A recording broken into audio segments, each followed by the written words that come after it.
Queridos amigos, boa noite. Que a paz de Jesus esteja em nossos corações. Dando continuidade ao nosso estudo do livro Brasil, Coração do Mundo, Pátria do Evangelho, veremos hoje os capítulos 25, a Guerra do Paraguai, 26, o movimento abolicionista e 27, a República.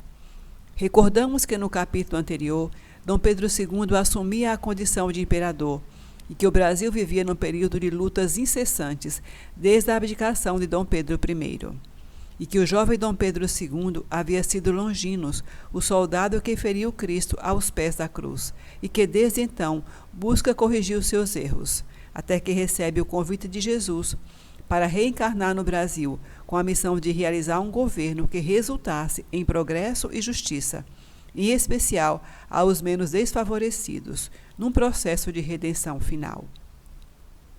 E ele, de fato, adota medidas de tolerância e pacificação, possibilitando ao país restaurar suas forças em um largo período de paz.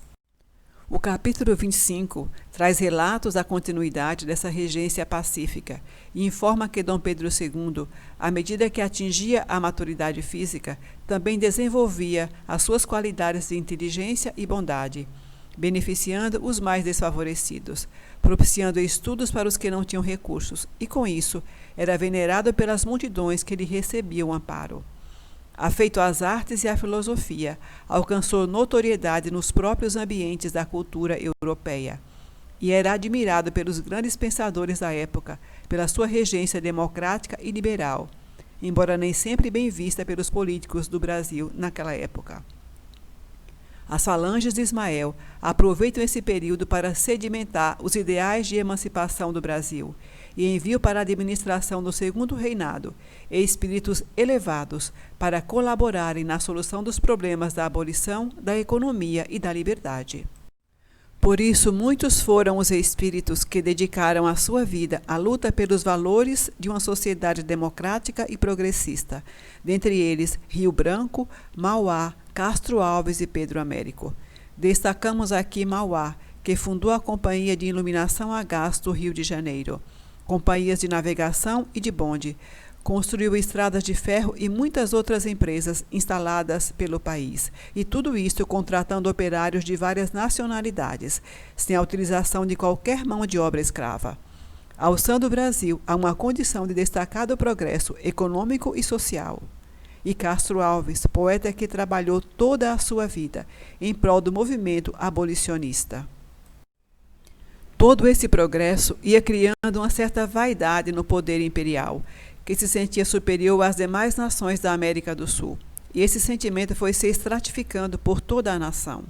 O Brasil, devido ao seu ritmo progressista, era visto e tratado com certa hostilidade pelos países de colonização espanhola.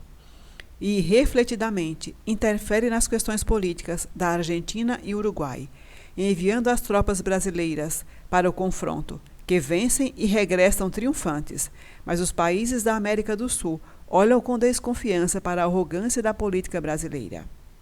Enquanto o povo festeja a vitória nas ruas, Dom Pedro se retira silenciosamente para orar e, naqueles breves minutos, cai em sono e é conduzido ao encontro de Jesus, que lhe fala do erro que ele cometeu, interferindo indevidamente nas questões das nações vizinhas, e que essa invasão teria dolorosa repercussão para a sua vida política.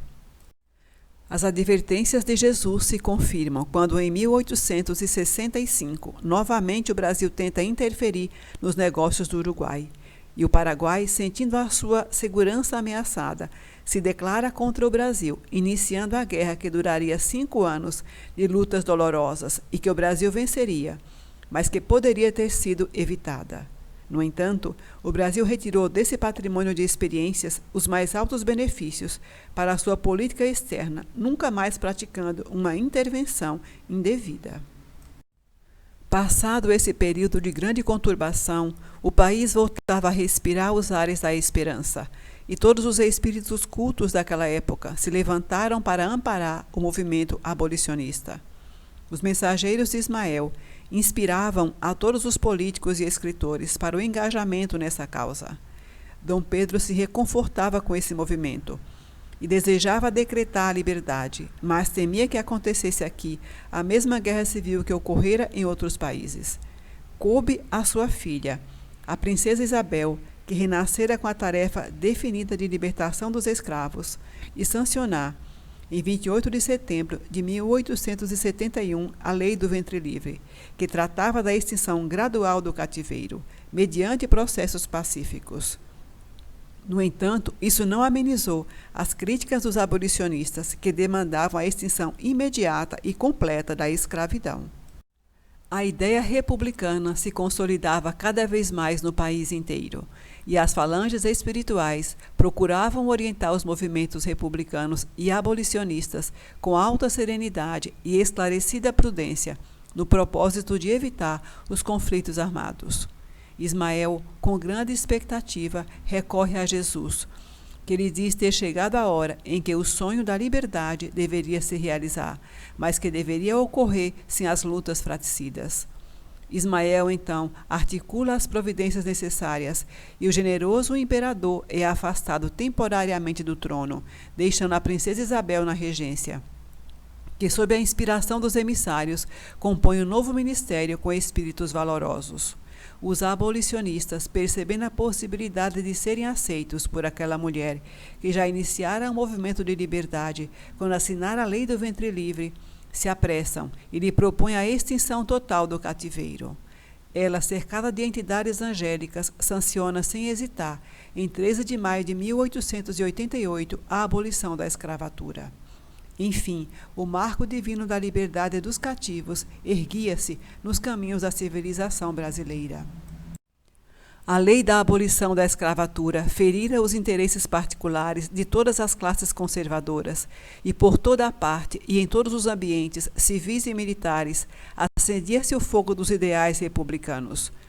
No mundo espiritual, Jesus reúne as falanges de Ismael para dizer-lhes que era chegada a hora e que a nação brasileira estava pronta para alçar mais um degrau e atingir a sua maioridade coletiva, para que, dali em diante, as atividades de Ismael pudessem se concentrar na obra de evangelização. As falanges do infinito preparam, então, o último acontecimento político que se verificaria com seu amparo direto e que constituiria a proclamação da República. Todas as grandes cidades do país se entregam à propaganda das ideias republicanas. E a 15 de novembro de 1889, Marechal Deodoro, junto a uma pleiade de inteligências cultas e vigorosas, proclama a República dos Estados Unidos do Brasil.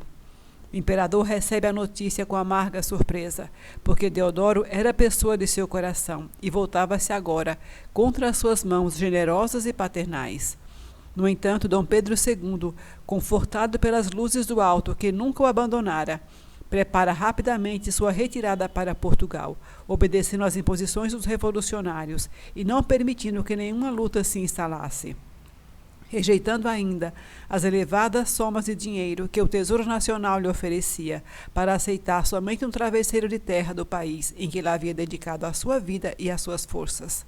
Assim, o grande imperador, que havia herdado o império no limiar da desintegração, transforma esse império numa potência perante o mundo e retira-se dele, cumprindo a missão que Jesus lhe havia confiado, deixando no Brasil as suas lições imortais de amor e liberdade.